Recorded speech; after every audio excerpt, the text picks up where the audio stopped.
Reset device. Restart.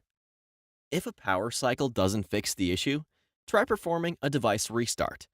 Press and hold the power lock button. Select Restart. The device will take a moment to restart. Factory reset. A factory reset will erase all information on the device and return it to factory default settings. It will permanently erase all personal data, preferences, settings, and content that is saved to the device. It is recommended that you back up important data before proceeding. The device must also be charged to at least 30% to perform a factory data reset. From the home screen, swipe down from the notification bar twice. Select the Settings icon. Scroll to and select System.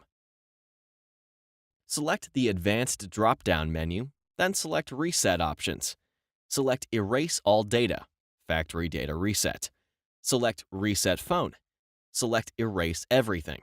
The phone will take a moment to reset.